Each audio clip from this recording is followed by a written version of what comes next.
Alors, bande konabiso nyoso ya Rimer de Kinshasa, sango ya Congo, ba nyoso basili bako ya kolanda biso, bonjour, bonsoir, ezali ko dépendre na ngonga oyo bosili bako ya kolanda biso, eza wabino mwana koli, ndeko na bino mwana koli. Ba prière na bino esala kinga bien makasi, petit à petit nazo récupérer, tozali toujours ko continuer na ko sala musala na biso ya ko informer bino à temps réel. Alors bobo sanate ko s'abonner na chaîne abino meilleure chaîne oyo ezo sala toujours effort ya ko pesa bino ba information à temps réel Rimer de Kinshasa sango ya Congo. Alors mukolo ya lelo avant tokota vraiment na be ya ba information na biso ya lelo tozali ko rendre vibrant hommage 1er février 2017, 1er février 2021, Kokisi déjà 4 ans depuis que Kondo Etienne Tshisekedi Wamulumba de reste mémoire à Tikabiso, que son âme se repose un peu.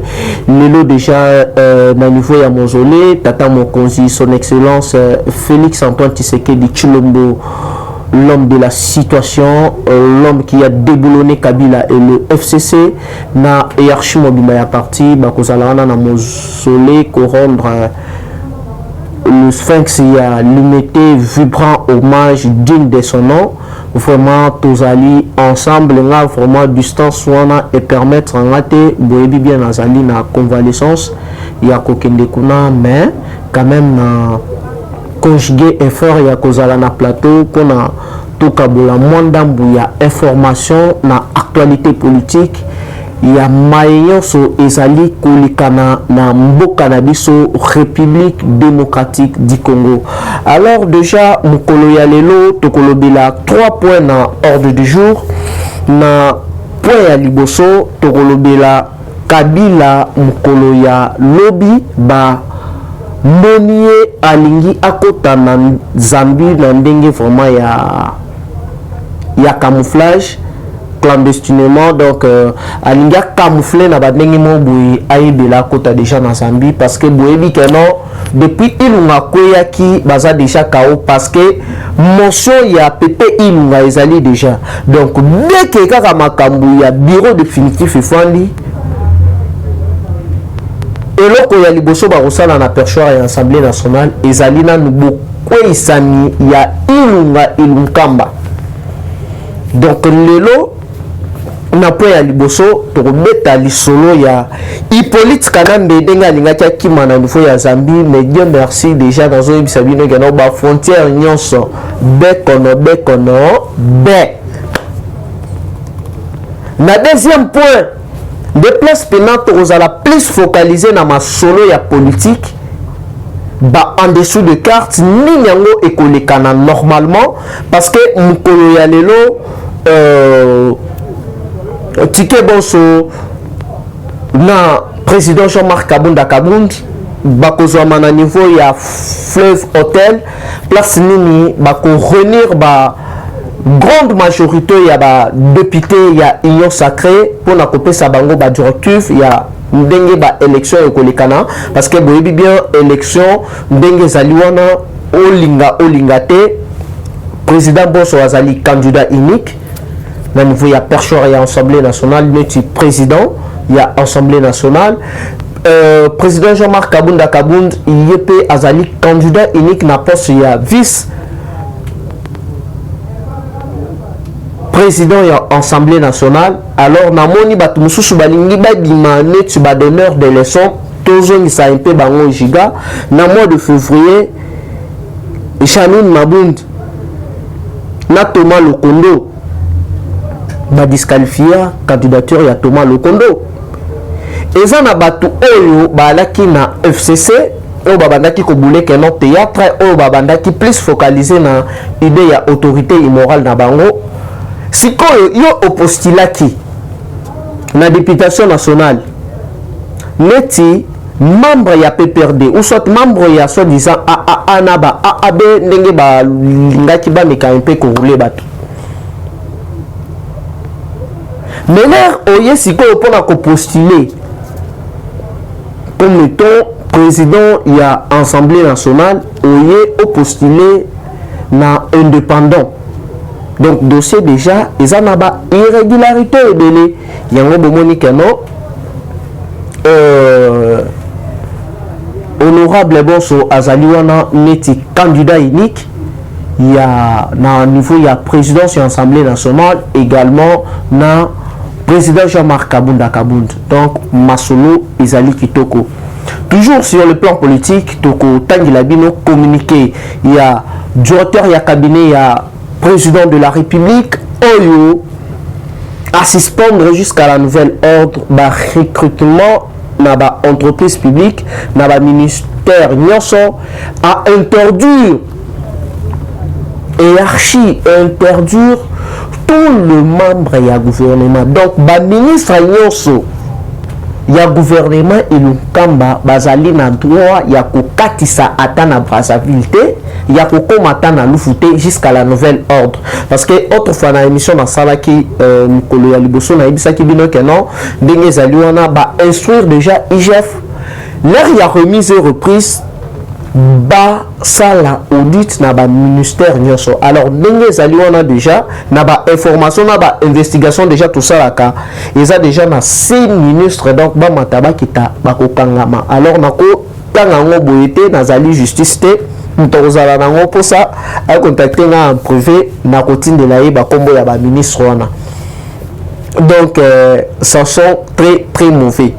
Et puis ndenge zali wana na batu oyo bangashaka batu na batu oyo ba escroquaka batu openo bopesa boye toko tinda bino na ministère boye vraiment bo se laisser escroquer te na minute oyo tout est en berne.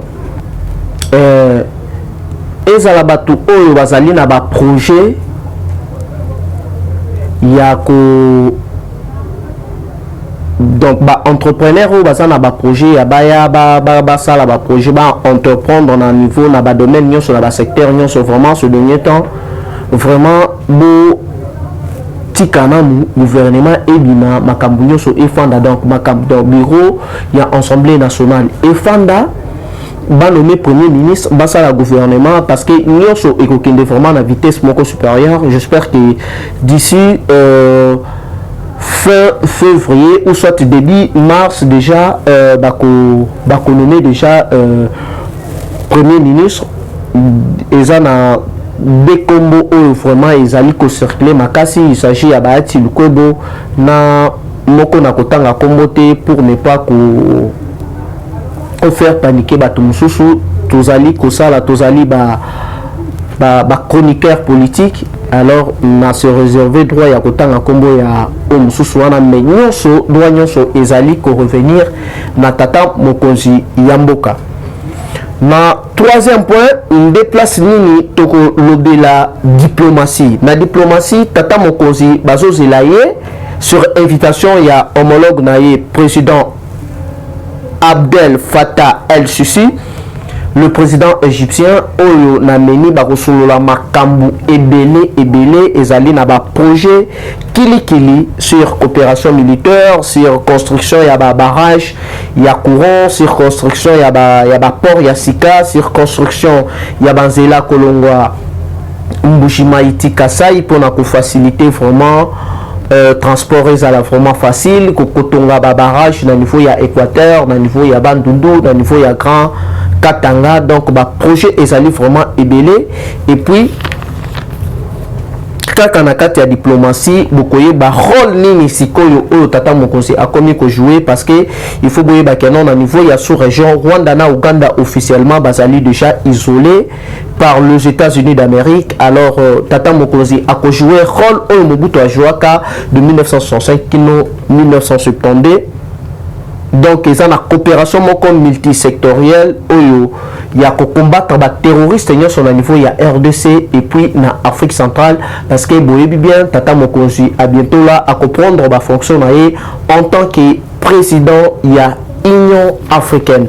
Alors toujours qu'il est déjà dans le mbango pour la kobandana pour la biso ya liboso concernant ndenge nini Hippolyte Kanambe alingaki akima na ndenge ya kundulupe na ndenge pena ndenge bande konabiso ya West Afrique ndenge bakendaka clandestinement na niveau ya Europe ndenge voyagaka na ba condition moko boye bino moko boyebi. Donc des conditions oyo Kabila alingaki abeta akota na niveau ya Zambie parce que ayebi déjà que non amata akita kokangama na ye ekomi déjà pembeni. Mwana mai ba service ya renseignement na ba service ya frontière ba monier déguisé vraiment à la Timasque na 3 à 4 collaborateurs na ye akota déjà na ndenge moko boye ya bien te na niveau ya Zambie. Leur baye ko fouiller ba moni ke non mwana mai azalaki wana na ba mal ya bambongo ba kangi na ba revolver, mais na Zambie ozokende ko sala nini ba me kempe ko intimider ba tout tellement il faisait déjà tard. Et puis la police et la frontière na ba service de renseignement ba qui finir toujours par ko emporter. Alors jusque là nazali causer la vidéo ya moko ya bateau bazalaki wana sur place azwaki moi vidéo moko boye ya 1 minute maintenant batindelinga ngo te. J'espère que non soki batindelinga ngo je na ko communiquer bino avec le temps si ça ceux qui moyen kozala pe na ko postango na statut na nga po mutu nyonso kozala nango po sa azwa. Mais jusque là nazwa ngo na noté. Alors moi na mai bapekisa ki ye à se rendre na niveau ya Zambie. Siko bino boganga ki trop awa. On ne peut pas nous intimider boye na boye au accord. Yango na liko yebisa bandeko na biso ba congolais, faut pas vous faire manipuler inutilement. Na ibi batu o balikaki na ba média koloba di n'importe quoi. Ko sala ba émission ya kofinga au accord, on facha signer accord. Mais na ba tension nyonso elekani awa. Na moni place bato babandaki koloba nazalaki seul témoin ngai nazalaki wana l'air bazali ko signer accord. Accord ezali to kobimisango bato bamona. Jusque là namoni mutu oyo aleki na média ya kolakisa accord te. Mais bato oyo balaki bato puissant bazali déboulonné. Bango tout déboulonné. Donc carte suka ndenge eza boye etikali Alexis Tambo Mamba ndenge na yebisaka yo ata soki okangi buti yebaki no tobosani yo te. L'air makambo ya bureau définitif ezali kofanda awa na ordre du jour ya liboso na kati ya assemblée nationale ezali bukwesani ya Alexis Tambo Mamba. Yanga nikuta milobeli na ye déjà que non vraiment ndenge za nanga na za na choite ce qui est commis ya que non basengela nga motion na malembe nga moko na komi démissionner na ngai. Mais baloba kaka bongo balukaka ba se faire manipuler et pas ya autorité immorale na bango oyo kutu alingaki apakata akende na Zambie. Alors il faut bien retenir na point nga ya liboso ezali nini Kabila na butu ya lelo bampeshoyi à se rendre na niveau ya Zambie place nini ya se déguisaki akende akota na Zambie na ndenge moko ya kundulupe. Tokoti siko na deuxième point nanga. Deuxième point ya lelo tokobeta masolo ya maye etali politique.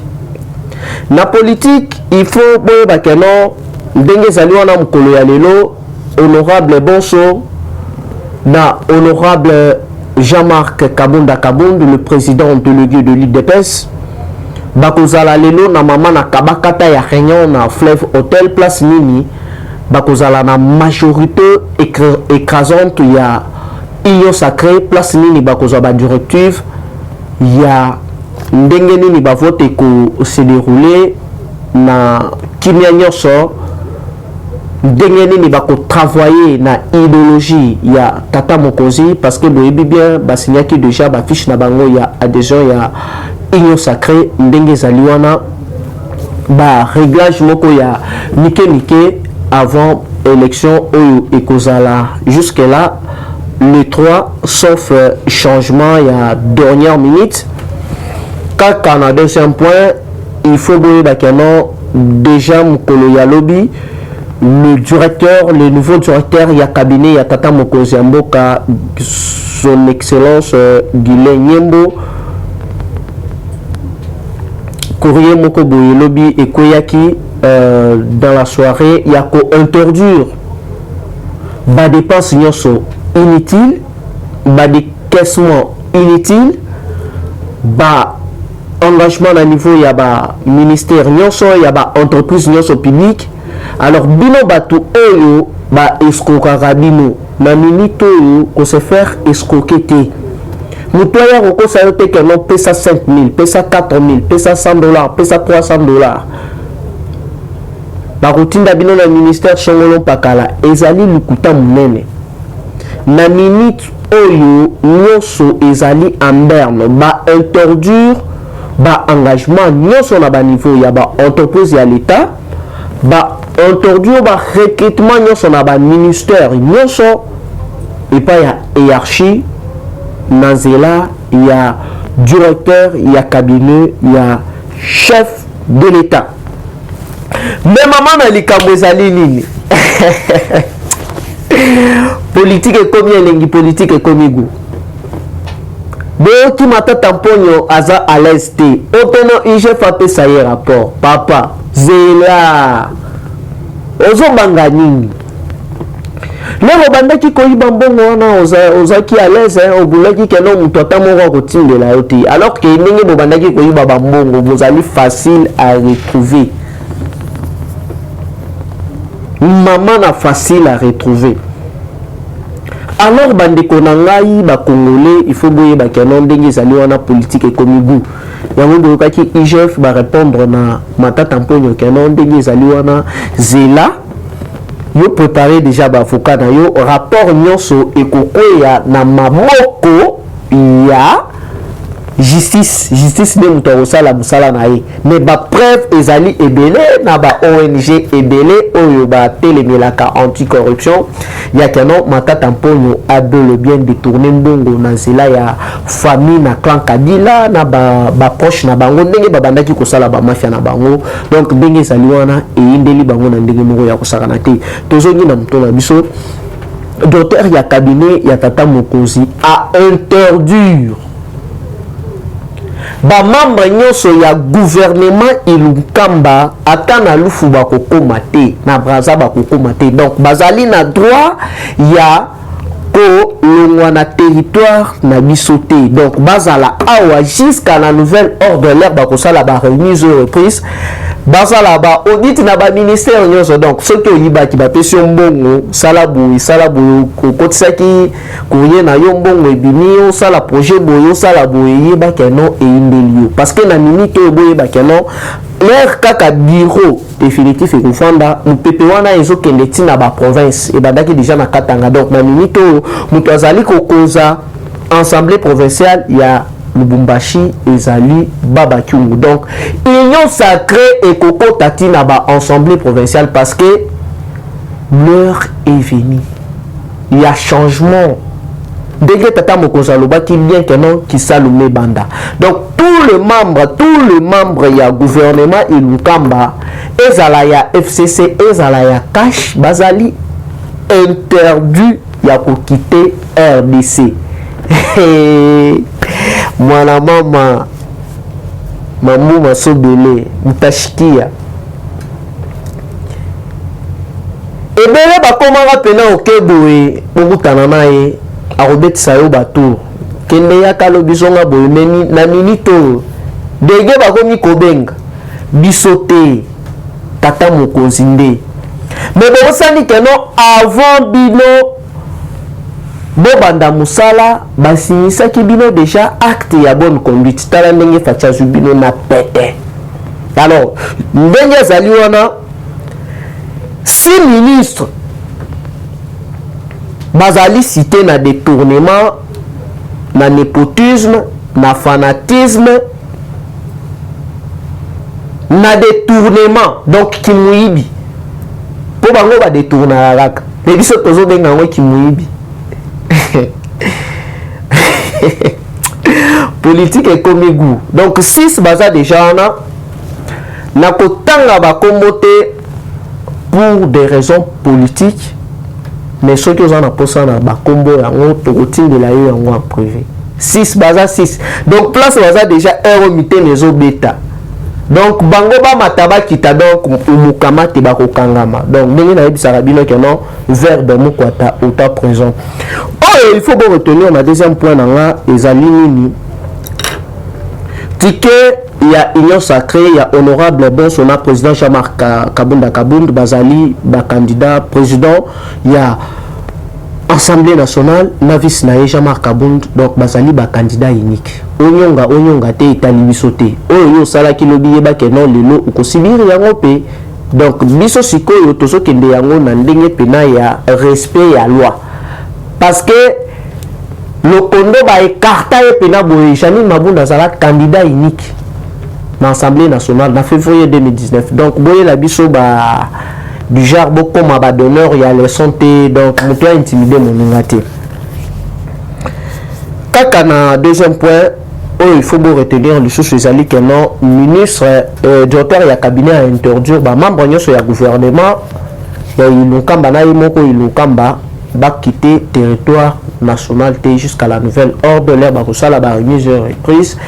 IGF asali audit nae na ba ministère asili siwana abandeli audit na Sénat na Assemblée nationale pour ba mbongo oyo bandaki kobima wana. Imaginez-vous que non nani obemina kwa signer contrat moko boye na société moko boye sud-africain o bandaki ko pesa $250,000 pour na entretien en Assemblée nationale. Mais mbongo wana bandaki ko kende wapi parce que libanda en Assemblée nationale fou les ans na ndenge moko ya kosala te fulu pena libanda na ba matiti ba biloko ebele mais bongo banda ki kobima wana ya entreprise wana o ba signa o ba seke ko to ebimi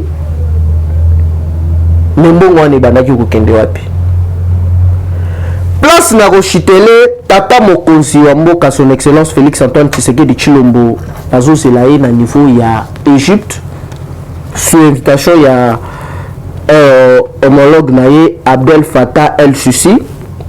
Place de bakotonga nzela na ba bazali na menu ba projet ezali ebele wana ezali na coopération sur le plan économique eza ba projet ebele oyo kozala wana construction ya nzela moko ya 185 km kolonga mbujima etika nanga construction ya ba port moderne Ndomba 30 km construction. Il y a ba centrale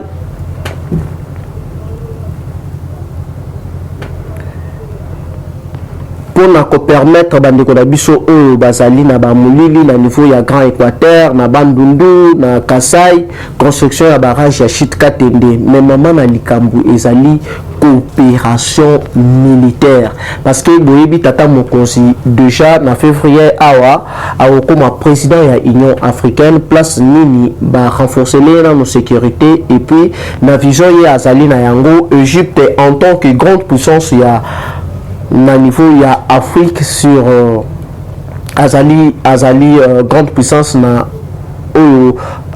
bazana armée ya makasi na niveau ya Afrique barosala sikoyo dio na États-Unis d'Amérique donc denge zali wana chef de l'État azo joué sikoyo rôle oyo Mobutu a joué na 1965 kino 1972 parce que Rwanda na Uganda bazali isolé déjà na niveau ya Afrique centrale la diplomatie na bango ya mabe donc eza na coopération moko multisectorielle oyo RDC na Égypte bako signé oyo ekozala plus focalisé pour na lutter contre ba terroristes ba ADF na niveau ya est na RDC mobimba ndenge tata mokonzi alobaki ke non ye na mandat na ye akolite akozala plus focalisé na gratuité enseignement kimia ekota na RDC mobimba ko créer ba emploi congolais nyoso azala na accès na santé donc il faut de retenir na point ya sukabe ba yano tata mokonzi bazeli na niveau ya Égypte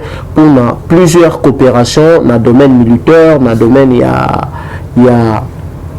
na domaine économique donc ba projet ezali vraiment ebele alors ezala ki wabino mwana koli numéro nanga ezali toujours le même plus 243 89 784 33 42 plus 243 89 784 33 42. Bambote Nabino, vraiment Bozali Ebele au Bozolanda Biso partout dans le monde. Au revoir et dans les prochains numéros. Eshima, votre magazine qui bat au rythme de l'actualité. Une réponse à vos besoins en information, un éclairage dans divers domaines. Impartial, documenté, instructif. Eshima au cœur de l'info. Retrouvez la nouvelle édition.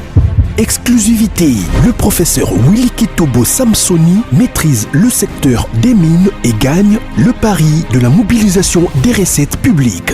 Désormais membre de Cobalt Action Partnership, le ministère congolais des Mines a abattu un grand travail dans sa sphère. Contrôle régulier de l'application effective du nouveau code minier, loi sur la sous-traitance et paiement de la rétrocession due aux entités territoriales décentralisées, ouverture et attractivité du secteur des mines aux investisseurs, relance des entreprises du portefeuille de l'État, le ministre Willy Kitobo assure le suivi et contrôle technique des activités minières sur toute l'étendue de la RDC. Focus, augmentation de 66% des recettes, le directeur général des impôts Barnabé Mwakadi Mwamba, en technicien avéré, impulse les performances de la DGI. Dossier Eshima 2021, année de tous les enjeux.